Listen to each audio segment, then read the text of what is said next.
Welcome to Tasty Jamz, a video podcast for rock and metal musicians, where each week we feature new bands to showcase their music and hear their stories so that you can get you and your band out of the garage and onto the main stage.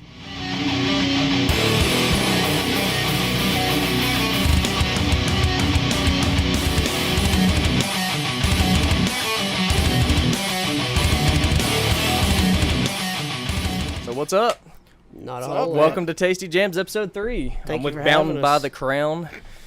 Oh yeah, so I saw you guys back when, I think February at Capone's, and that was the first time I seen you guys. I've known Josh Pike for a while, and when I was invited to go film you guys put on a fucking awesome ass performance. Thank And you. Really I fucking appreciate heavy. I mean, the energy was moving in the whole room. I just really felt it that night. It was killer. Appreciate it. Thanks. So wait around to the middle of this episode, and I'm going to show you guys some of the live footage that we filmed at one of the local venues around here called Capone's. And the audio was recorded. Who was the engineer at Capone's?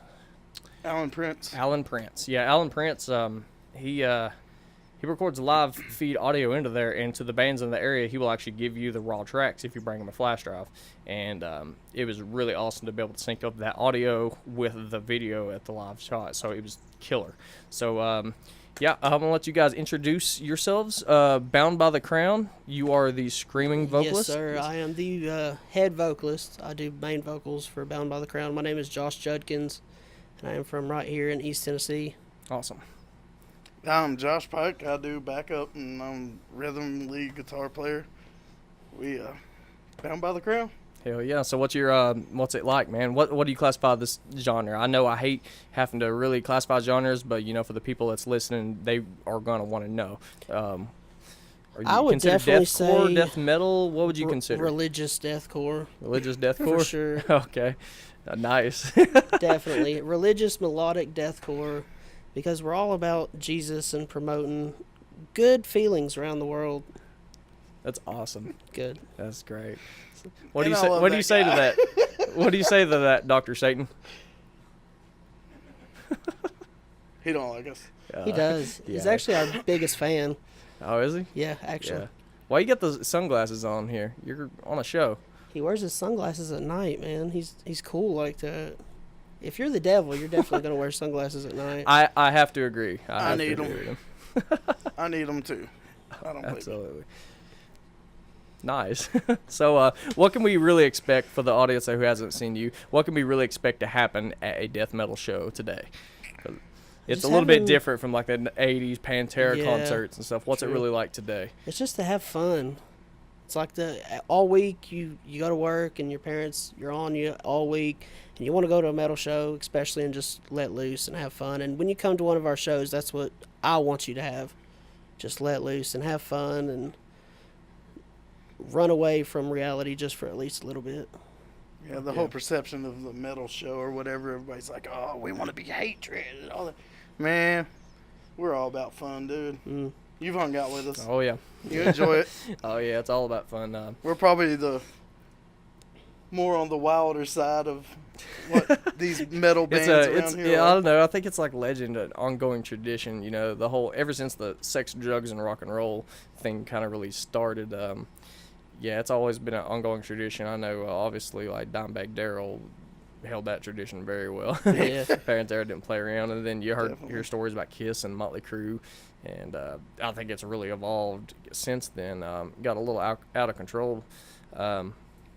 But like partying and music, how you really emphasize that together. If you do it right and you keep everybody on check and everybody's on the A game, you know, it can still work. You can still party and have fun and still play Yeah, music. definitely. Yeah, absolutely. That's what I want. I want everybody to be safe, but at the same time, have fun. Yeah. I want our shows to be somewhere like everybody can come, no matter who you are, what you believe in. Come have fun and not worry about people like giving you shit or anything. Just Awesome. So concerning mosh pits, all right. So usually when I go to a show, the mosh pits, you know, I'm the person that always tries to get early and get right up front. Right. I try to get front and center every time, even if I have to wait for hours. I mean, it can be miserable waiting for hours sometimes, but yeah, it's so worth it when you're right up front there. But I've also been to shows where I didn't quite make it up front, and you'd be about 3, 4, 5 rows back, and then that mosh pit is tearing your ass up, Mhm. and where you're just, I mean, I've been out in the heat before in Chicago open air at like 97, 98 degree weather in the hot sun. I felt like I was fighting for my life. And that was Korn. And compared to like most death metal stuff, they're not even really that heavy, but their tone live made it so heavy, and there was such a movement and energy. I mean, it felt like waves of bodies just crushing and pulling, crushing and pulling. And yeah, I mean, I've been to some shows where I just gave out before. It's like, man, I just couldn't keep up anymore. I felt like I was going to have a heart attack or puke, or, it happens a lot. So when it comes to mosh pits, you have, I guess, different styles of moshing. A lot of people, you got the shovers, the ones that push and shove and just mosh and move around. And then you got people that swing and punch. And then you got the hardcore dancers, which I don't even know what the hell they're doing. But, I'm going to stop you right there. All right, go ahead. Bound by the Crown. If you come to one of our shows and you start doing that hatred bull crap, crowd killing. We're going to stop it, dude. Yeah. We're going to stop it right there, because that's not what we're for. Yeah. We're there we're to all have about fun. the pit and to have a pit, but there's no sense in crowd killing. Like, there's people there to see your show, and they've paid to be there. And if they're just standing outside and you come up and hit them, then there's no point in that. There's tiny there women is a mosh that come pit. and see us, man, and there ain't no sense in that. There's a place to be hard. Yeah, but, if you want to be a fighter, man, go to UFC. Yeah. We're not there to like put anybody in the damn hospital. We're there to have fun and sure. release all of like the hatred we put up with all week. I have to agree with you, because it is not fun when you get nailed in the back of the head and you're just standing there trying to watch every show. Especially when you're paying money for a ticket to come and see a show. You're not paying to come get beat up. You know what I mean? And the thing about it is, and a lot of people, they'll argue, say, well, if they don't want to get hit, they don't need to get near the mosh pit.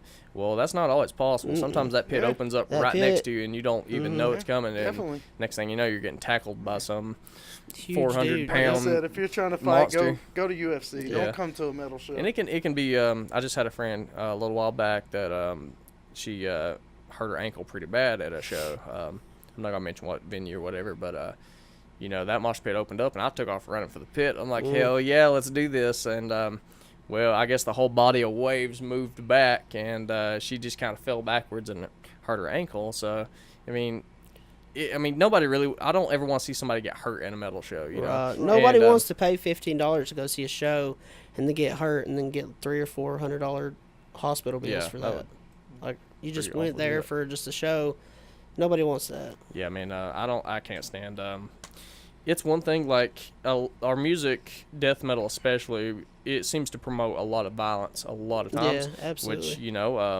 Which, it's kind of a different way to get it out as a stress reliever. When I'm jamming in the car and I'll lose myself in the music, that's my way of really dealing with my own emotions, really. I know it's kind of weird, but like I was, I guess, a pretty temperamental child growing up, and I had a lot of anger issues that I dealt with, and music helped me work through those anger issues as a kid, and still to this day.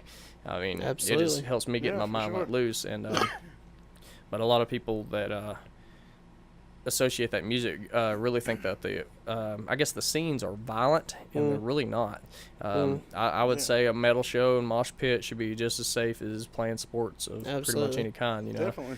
And another thing, I like to understand that alcohol laws have places for reasons, but I like all ages shows a lot of times, simply for the fact that I like seeing younger teens come to these shows, and that goes back to the bands actually having a sense of professionalism on stage. What they party, what they do, and stuff like that behind doors. Typically, the teens, or even the kids, because I've seen kids as young as 6 years old and 8 years old at metal concerts, and usually up on somebody's shoulders. But they see everything that we do. They look up to us, even and throughout all high school, they're looking up to everything that we do and what we represent. And so everybody gives death metal a bad rap, because you're looking at it like, what the hell? On the outside, it really seems like it's a really, I don't know. It's almost like it promotes violence and promotes that, but really it's kind of the opposite. Exactly. Like the people that are on the inside, if you go in and talk to them, it's exactly the opposite. Like the death metal and the hardcore people like we are, we promote anti-bullying and all that. We're not about all that. And I think that's what people get mixed up for sure. Oh, yeah. I think they associate it with the sound or the negativity. Well, To be Well, honest, if you actually if you- read the lyrics to most of these Exactly. bands, Yeah. there's a positive Very note uplifting. in there. You know what I'm saying? Oh, yeah. Not all of it's negative. Kill your mother, hate your sister, whatever. You know, yeah. the whole typical stereotype Mm-hmm. metal. I mean, I think angry music makes some of the best music I've ever heard. I think it really. But I mean, that's something everybody relates to. Everybody gets angry. Yeah, I mean, Everybody knows when that music feeling. reflects your personal emotions for what you're going through, all the bullshit in life that you're going through, and when it reflects upon that music, typically that's what makes the most passionate music. Because Right. to be honest, you're hungry, you really want it, and then you see bands that's been doing it for so many years, and eventually, like. I'm gonna name the band specifically, but started off it was really hangry, it was mean, it was vibrant, and everybody was like, "Fuck yeah, this is awesome." And then it kind of went talking about world peace now. Yeah. And it's kind of like and all kinds of stuff, and it's like, well, how'd that band change? And I said, Exactly. they made it. You know, they made it. They're on top. You know, Yeah, they they got don't a have nothing platform they can ain't use it. nothing to be angry about anymore. And so I'm not saying that they're necessarily bad records or anything like that, but it's in a whole different light than metal really comes from your emotions, and it should anyway. If you're not playing for that, you're playing just to be bullshit, and you're rethink your career because if you're not 100% passionate about this, you're not going to make it anywhere at all. Yeah, for sure. So, Even if you make it big now, I mean, Whitechapel, they're doing the thing. You know what I'm saying? Bands like that, but they're not living in fine mansions. I mean, they're just living life, and they're comfortable at it, and they do it because they're passionate, and we do it because we love people. We love to move people. We love to see it happen in front of us. That's our passion. Shit, yeah. You know. What's your passion, Satan? That too. Okay. Well, anyways, so I got a modern question. Do you think modern music, 6-string or 7-string guitar? Because this is questions. It's always a battle between the people that want to stick to the 6-string. I personally am a 6-string player. I don't think I've ever owned a 7-string. I've played a lot of them, and for some reason, to me personally, I cannot get the same tone that I can get with my 6-string. I think that's what it's all about, though. It's about what you want. Okay. If you want like a lighter sound, I would definitely go with the 6, but 7-string is what's going to bring you that little bit of heavier. There's bands out there that play on 6-string that sound just like they're playing on the. It's all about how you 9-string. feel when you're playing the guitar. Yeah, it just seems like, the more genty style bottom end, I mean, I remember, like, it used to be, like, the lowest tune you ever hear anybody playing was drop A. Right. And now I'm seeing people like F and F sharp, and it's like going down the cycle again. It's like, why such a low tuning all the time? Because I think a lot of people get the low tuning makes heavier tunings. I mean, but to me, it seems it's like a darker tone than it is really making it any heavier. And Metallica pretty much proved that you can, like, the slower the riffs on certain stuff, the heavier it gets. So they started setting tempo maps in their songs to change the tempo at certain places. But yeah, do you really think the tone has such an effect? I don't think it's. I think you're asking the wrong question because we play on 8-string now. Okay. I don't know if you know or not, but we jumped up to 8-string, and the tone on your amp actually gives the presence of what you're trying to get across. Okay. It's not the guitar, you know what I'm saying, so to speak. The tone of your amp, because we got heavy and we got mids, highs, lows, you know what I mean? Yeah. So it's all in the tone of your amp, however you want to work it. You can turn that thing up on bass way up and you're, you know what I mean? So you can still do it with your mids and highs too. Gotcha. And So be quality. what tuning do you play in now? We play in F, drop F. Okay. So drop F. Is there anything lower than drop F, or is that it? Yeah, there's other stuff. I mean, I know, like, on the chromatic scale there's lower. I'm talking about just actual used there's guitar a lot tunings. And of course, experimental, you can kind of experiment with anything you want. Yeah, definitely. But yeah, like super low tunings. I mean, at what point does, like, your ear can't comprehend the notes? I mean, because I noticed, like, the more drop tuning stuff I'm starting to listen to, I'm hearing more notes, but I have to kind of listen for it a little more, where it's not as bright as like your standard tuning or drop C and drop D and stuff like that. That's all into your actual tone though that you get. You know what I'm saying? You can work that out. You can EQ everything where it works. Nice. And so the ultimate question, all right, how is death metal doing in 2018? Like structurally, how do you think death metal's doing? I think it's growing. I think it's bigger than it used to be. Okay. Definitely. Yeah, But I've I mean, definitely seen a trend I don't know. to where it was like death metal was kind of like hidden and very underground. Yeah, Now for I'm seeing a sure. trend where I see it everywhere. I don't know if it will ever be like on the radio and mainstream, but it's definitely getting attention nowadays. Awesome. Yeah, you think that's due to since most radio stations are web based now. True. And, Yeah.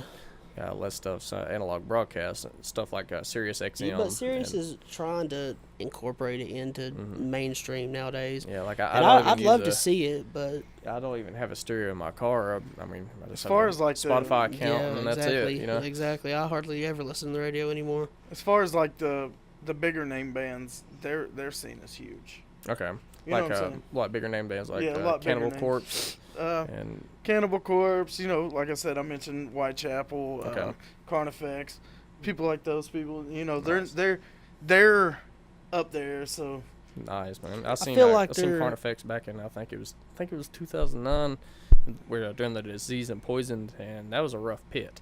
That was right. That was rough. I mean.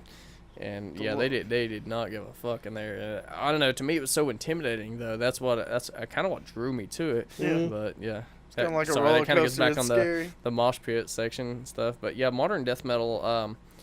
I think it's gotten a lot more technical.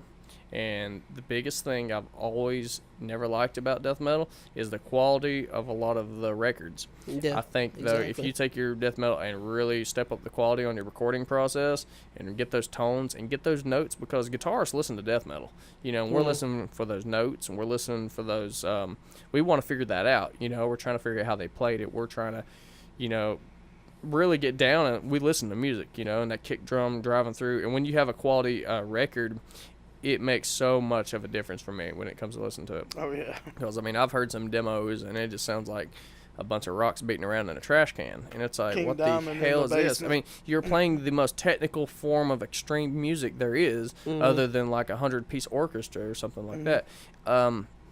You have to make that stuff clarify and stand out. And, if not, it's just going to sound like a mess. You can't play sloppy. That is one of my biggest issues I've ever had with it. And I think a lot of time, some death metal artists, I'm not going to say which ones, can give that a bad name because they come up on stage and they play sloppy all over the fretboard. And, they're up there playing, having a good time, but it sounds like ass from down here, you know? Yeah. And that's cool, too, man, because at least they're out there having a good time. Yeah. We don't bash, personally, we don't bash any band. I don't care what genre of music it is. They're up there on stage. They're making $500 or $500 a night or whatever they're making. They're up there doing it, and they're having a good time doing it, regardless of how they sound. You know what I'm saying? Yeah. That's them. If they want to stay there, that's their preference.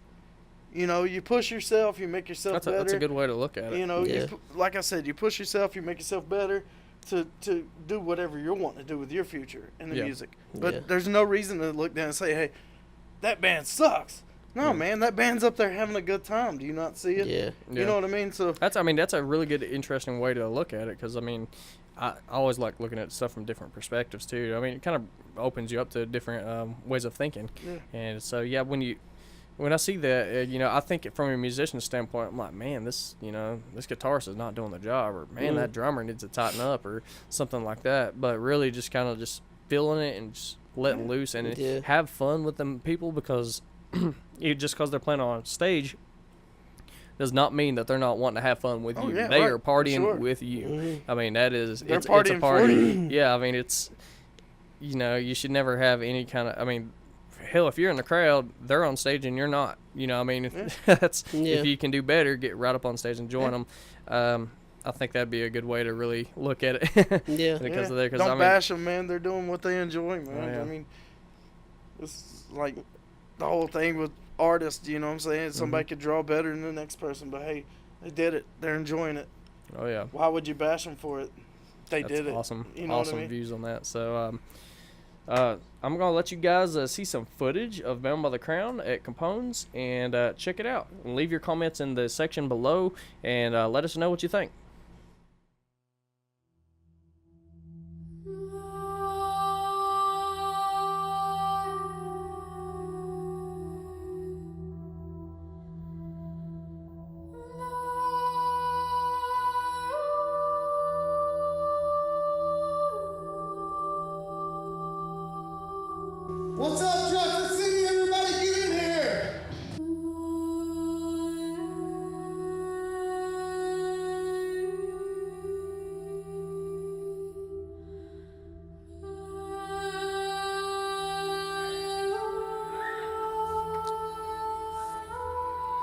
Let's have some fun tonight.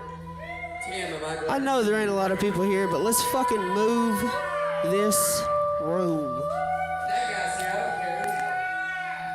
I want to see some love making going on right here.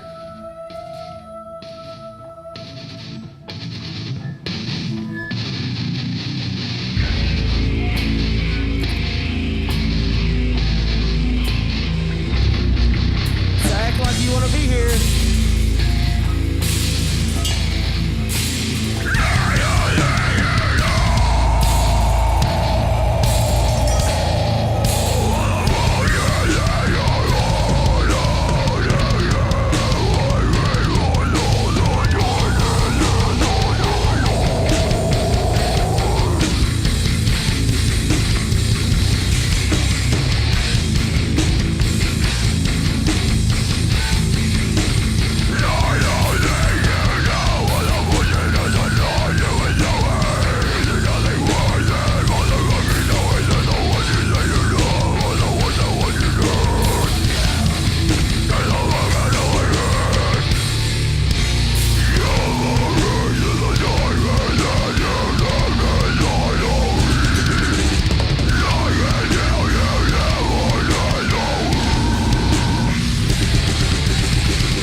So what'd you think? Welcome back. So where the hell were we? Yeah. Mosh pits. Ask him. He'll tell yeah, you. All right, Devil. yeah. Where were we? Satan. Oh, right. That's right. Yeah, we're gonna talk about actually something new. Something that a lot of people that don't listen to death metal are gonna ask. Lyrics. Okay. Lyrics. All right. Pronunciation. Mm. You know, a lot of them have a problem, as you know. Oh shit, they can't understand the lyrics. This is awful. And what I say to that is, you're not listening to the music if you're listening for lyrics the whole time. Exactly. That is one of my it depends on where you put your emphasis. All right. Mm. So if you put your emphasis on the instruments, the music, the guitars, you know, drums, bass, your EQ, and really that's the sound that you're going for. And then you put your emphasis on vocals, they kind of clash each other out. And but screams lay like a perfect icing over top of that cake, Right. to where you can still hear every note, you can still stuff, and it adds to, I guess, the emotion, intensity to it. What do you say to that, really? I think lyrics makes up at least 90% of the metal. Okay. Because when you listen to a song, Ever since I've started writing music, I've always wanted my songs to not be just gibberish. Okay. I've always thought lyrics mean a lot. Okay. And if anybody can go out and write a song that's just like blah, blah, blah, blah, blah, blah, blah, and it sounds good, but it doesn't mean anything to you. Yeah. Because I'm guilty of it. Yeah. There's a lot of bands, death metal bands. I mean, I don't know hardly any of the words they're saying. Maybe like a chorus or something like that. I always try to. Or if I've ever broke out the lyric book, they come with CDs, but nobody gets CDs anymore. Exactly. So you got to pretty much look it up. And that is one thing that typically I had only done to bands I really, really love. And I was like, man, this is awesome. I want to see what this is actually saying. And so, yeah, I admit that I'm guilty of it. But a lot of people just can't get over that at all. And really, like... I feel like the more that you listen to one, though... Obviously, Mr. Pike's cell phones are ringing over here. It's his boyfriend. Sorry, I should have turned that off. I agree with you, Satan. Yeah. Yep. So professional. No, you're good. Sorry. So as far as screams and pronunciation, the lyrics are one thing. Now, what about the pronunciation? You gotta have pronunciation. I mean, but I feel like the more you listen to metal, the more easier it comes to you. I feel like it's an acquired taste almost. The more and more you listen to it, the more you can understand it. But I feel like enunciation is a big thing. Yeah. Acquired taste is definitely something I agree with too, and it goes to with experimenting in that type of music. Let's say if I wanted, I actually remember, as a teenager kind of starting to experiment with different music. Once I realized that, hey, I like music, I got to experiment with what I liked, and, I got into a little bit of rap and stuff. Of course, this is back in like 99, 2000 like era. last week. The what? Like last week. Oh, yeah. So I experimenting the different sounds and stuff like that, but there was always this channel on the movie stars channels. You get like channel 910 or something like that. And it was a metal channel, and I remember flipping through it, and I heard that metal channel, and the first thing I heard was this, or just this fucking scream, and it was like, my mom flipped shit. Like, she was like, ew, turn that off. That is the devil's music right now. And it was like, see what you did to us. So I turned it off. Well, she left the room months later. I turned it back on. I was listening to it. I was like, this is awesome. Like, how do they get that guitar sound? Exactly. I was like, that just sounds so awesome. And, man, I was listening to that channel all the time. And then I started seeing, like, some metal stuff on VH1. I'm sorry, MTV. It was Headbangers Ball. Jamie Josta was the host. And I was like, no, this is it. This is it. I've found my new... I didn't even know what metal was, but I was, like, obsessed already. The cool artwork, the graphics, the metal poses, just everything with it. I was like, this is it. And I picked up the guitar real early in age and just had to learn it. Absolutely. Had to get into it. And I would say it was screams that really got me to into extreme music. And, of course, now that's going to bring us to our next subject, different styles of screaming. All right, so I'm aware of a few of them, but I'm not aware of all of them. There's like a false chord, a death, a growl, inhale. Gutturals, breeze. Yeah, see, I'm not exactly familiar with that stuff. And from what I have experienced in screaming, it was only just a little bit to some of the ranges that's out there that I can't even try to hit. I tried to do some inhales. I watched some YouTube tutorials, and that did not help. I could not figure that out. I learned how to do my inhales first before I learned how to do my exhales. Okay. So how did you go about learning it? Really? I don't even know. Like, I went to a show when I was like 18 years old, and I was like, this is what I have to do. I have to be a front man for a band. And I just started playing around with it, and it just, I don't know. It just came easy for me to do the inhales. And then I started I listened to like Melissa Cross and stuff like that. And Melissa Cross from In This Moment? Yeah. No, the one that does the... Oh, no, I'm sorry. Yeah, that's... I know her first name is Melissa. Yeah, that's the right. Zen of Screaming. Yeah, Zen of Screaming. I talked about her in the last episode. That's right. And she helped me a lot. Both of those. I've got both of those DVDs. Sorry, I completely got that backwards. Yeah. That is not In This Moment. Nah. I was like, wait a minute, that's Maria Brink. Yeah, that's right. But she helped me a lot with that. But I don't. The reason I was thinking Maria Brink in my head was because she's got this super high range scream. I mean, and I'm pretty sure that's an inhale. I'm not sure. I'm not sure. I've never listened to her. Yeah. I said that out loud on this. That's okay. He has no filter at all. I do. It's right here. Yeah, well, she was on the cover of a few metal magazines, so nobody's gonna argue with you there. So. Not at all. But yeah, I think there was an album she had. It was like a Western album. It was Welcome to the Gun Show. Yeah. And man, the high pitched range that she had was so high, and I was like, I could never do that. Yeah, I don't know if that's just like where females, their vocal range is a lot higher than ours. I don't know if hers are outside or if there's people like Celtic Frost, people like that, guys that's got stupid super high voices. Yeah. You know? I was never good on the high pitches. I mean, I get like people have different natural voices, but I wonder if something that high pitch is something that you can learn. Because, screaming's a lot, it's very similar to vocals or clean vocals, but it's very different too. It's a lot of technique. Singing's a lot like playing guitar too, though. You have to practice. You have to train yourself. You got to get in your range wherever you not just in the shower. Yeah. So, I mean, you can do it in the shower too. I'm guilty. Oh, I was singing in the shower all the time. I was singing 80s stuff while I'm in the shower for some reason. It was just like the 80s cheese metal. I like 90s rap. I want a video of that. Yeah, we would like to see that. Who wants to see a video of me in the shower singing some 80s metal? Raise your Put hand. your fucking hands down. Like, I'd pay for that. For Twice. Sure. For sure. Yeah, that would be interesting. Okay. Definitely. We might make that a reality if we get if we can get 1,000 subscribers. I'll make that a reality. But everybody I get doubt on that'll Tasty happen. Jams. Get on Tasty Jams. Right now. Hey, Subscribe. This is going down. Oh yeah. I heard it. okay. You heard it. We all heard it. This is happening.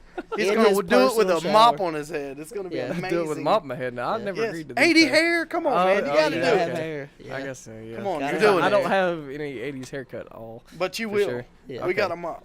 Okay. Everybody That's heard what it. we And me and Josh is gonna Subscribe. record it. Tasty We're gonna be there Jams to record YouTube. it. Yep. Awesome. We also have our podcast up on iTunes now too. Podcast on iTunes. Get ready to hit. Subscribe.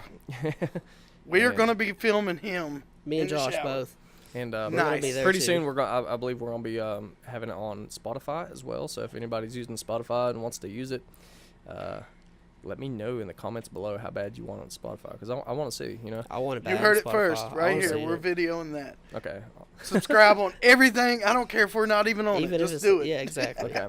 So one of the things I know this is kind of different. It's not really music related, but it's I guess the image of metal. And that is one thing I've always loved about death metal is, man, the creativity and the artwork is so awesome. And you guys, your merch, I've noticed your merch at most of your shows. I've seen you guys have shot glasses, koozies, shirts and stuff, and it's fucking awesome. So I don't know if you can see that or not, but yeah. We got shirt there. Shirts, all kinds. Shirt there. What was your question Yes, about it, definitely. though? No, I didn't really have a question per se. Is just how well does merch help improve your guys' name? Like, I mean, it does that helps, mean? but I mean, I don't want people to come to show to like think they have to buy shirts and stuff. Yeah. But it's always fun to see people out with your merch on, and I oh yeah, always I mean feel that's like that's what maybe I should rephrase the question. Like, how do you guys really go about your art, and how does it how do you like that to stand out with the other metal stuff? Because I know the art's a pretty important thing with death metal bands. Some of them I cannot read at all. True. And of course yours is Very true. abbreviated. So, yeah. but those the artwork on that has always drawn me into metal. So Yeah. the merch is You I gotta don't know, have it's pretty. something It's a to pretty draw big 'em deal to in. me because Yeah. like even this jacket I'm wearing now, it's a kill switch engaged vest that me and my friend got from seeing them in concert, and yeah, I love this thing, and I wear it pretty much to every metal show, and I probably should get a few more because it probably stinks and smells like I can smell it fan from here, sweat. honestly. I ain't gonna Okay. lie. Yeah. That's why I didn't pretty hug bad. you. I'm I'm just sorry. immune to it. Then It's I'm immune alright. to it. I wash it like 50 times. It's not autographed or I anything. feel Being like able to- it gives people a little bit of a voice almost when they have metal band shirts on. Like, Yeah. it lets them know, like, hey, I'm into metal, and it Mhm. gives them a little bit of. Yeah, it was, Kinda, hey, it was look at always the me. thing. Most of my friends in high school, it was like a band T-shirt collection. Who had Yeah. the coolest metal shirt? And Yep, it was sure. always it's always a Exactly. conversation Yeah. starter when you're standing outside the line at a venue and you're out there for a couple hours waiting, and you see all these black T-shirts, Mhm. and every single one of them's a different band shirt. And I mean, it's really awesome. I mean, people come up and say, "Dude, I love that band. That band's awesome." Exactly. And you just immediately found something in common with a complete stranger, Mhm. and it's one of the things that helps kind of bring communities together. It creates a window, sure. man. Yeah. Any other time, like if you were standing in the grocery store, somebody wouldn't come up to you and be like, "Oh man, you picked the ripest cucumber," You know what I'm saying? They wouldn't do that. Yeah. But you're wearing a cool shirt that's distinctive, and they're like, man, I haven't heard that band. And then you start talking about that band. And then next thing you know, people like us are getting views somewhere. Yeah. You know what I'm saying? So it's pretty cool, and it also brings people together that normally wouldn't walk up to another person and say, hey, that's cool. You know what I mean? So you guys got any shows coming up? For sure, we are playing at the Hideaway August 10th with Dire Hatred. They have nice. They have a CD release party. Yeah, that's with Dire Hatred with Devin Kelly. Yeah. Yep. And, your old bass player, man. Mm-hmm. Yep. Then, he was my bass player in Plague Warren. Yeah. And killer guy. Yeah, he has always been a killer bass player. Really has. And he started singing and doing it at the same time, and it just really impressed me how many different instruments he can play. I mean, he can pick up about any instrument and play very talented, very well. Man. He's well-rounded. Yeah. He's an awesome guy, and their band is amazing too, man. Like they're doing the thing. They're getting their name out there. So everybody get down to the Hideaway August the 10th. August 10th. It's going to be Friday night. Come and see some really killer metal bands. We got definitely 11:34, and I think Alter Grave's going to be there too. Okay. Yeah, Alter Graves is another band, really talented. Alter Grave's been with us since the beginning. It's our brothers for sure. Yeah, I think Alter Grave mentioned us about possibly being on the show, so we should hopefully see them inside here soon. Yeah, so. hopefully, man. We'll get them on here. Yeah. We'll drag them up here. Yeah, man. Did you say you had something to talk about to me earlier? Yeah, man. This shirt right here, we wear it on stage. Was that it? And we represent a family. That's why we wear this. Everybody I've heard people say it's out of arrogance, but it's not. Yeah. This is to unify our family. We're not a band, man. We're family. Yeah, I completely agree with that. When you're in a band, it is like a family, whether you like it or not. It's a big deal to me, and it's like being married. Five different people all married. I mean, you're gonna be spend a lot of time with each other, and you're gonna get to know each other very well. I mean, through the bad times and through the great times. Like I said, we're family, and that's the only reason we wear this shirt is to unify us on stage, man, and people can recognize that we're together. This is bound by the crown. We are family. We're no joke. We don't get up there and we don't hate on each other. We don't hate on anybody else, and we try to spread that through the community of music, man, because without any of them, we wouldn't have nothing. Yeah. You know what I'm saying? For sure. So we try to give back a little bit, and we try to be, a little distinctive from everybody else and show appreciation. That's why we wear that. Yeah, because I mean, I love the logo. The design of the logo is very genius to me, and I can clearly see the letters on it too. So it's not a puzzle. He had a big part in making that logo, man. He knew before we all became a group that this is what he wanted. Oh shit. Yeah, that's always really cool, especially when they just kind of come up, because you always have the idea, but artists are good at what they do, and they can put out something like that, and you'd be like, oh wow, I like this way better than my idea. So don't ever knock them, because whoever's doing your art, let them have a little freedom for a while. If it doesn't work, then put your input and figure out the guy something. that does our art's amazing too, man. He's for sure really easy to work with, and we give him an idea and he spits it out, man. He's just amazing artist. What do you say about that, Satan? That too. Yeah, definitely. He's a good Are you angry fella. all the time, Satan? No, I'm not. He was supposed to answer that. Okay. Good to know. I want to give a big shout out to Matt Phipps. He does a lot of work for this band. Okay, so who are the other members of the band? We got Josh Harold, J.D. Livingston, and Matt Phipps. They're all Joshes. Yeah. So how many Joshes do you have in the band? We have 3. 3 out of 5. 3 out of 5 and Josh. And one of you goes by J.D. or? Yeah. J.D. Okay. We tell everybody that his name is Josh, but it's really not. Yeah. Oh, you just kind of playing around with it. Nice. Might as well be. But Matt, man, he does so much for this band, dude. Does as far as writing and loading and loading the trailer. I mean, he's just amazing. He does so much for this band. Hell yeah, that's good. Yeah, it's a lot of hard work. Yeah. No time for anybody being lazy. For sure.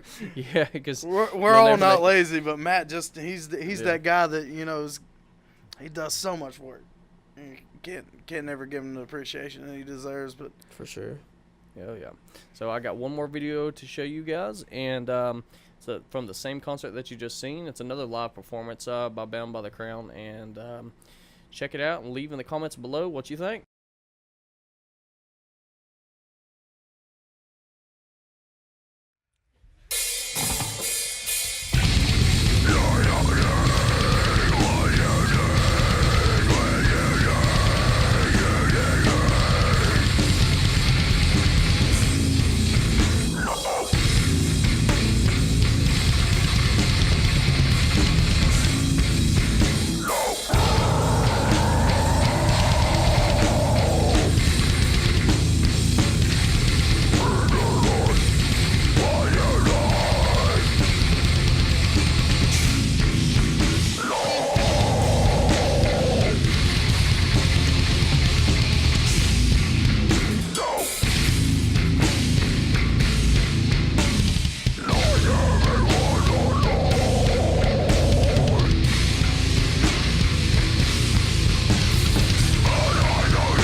Thank you for watching Tasty Jamz. If you like what you see, please feel free to check out the other episodes and subscribe. It helps us out, helps the other bands out, and our partners here at Quantum Ascension Studios.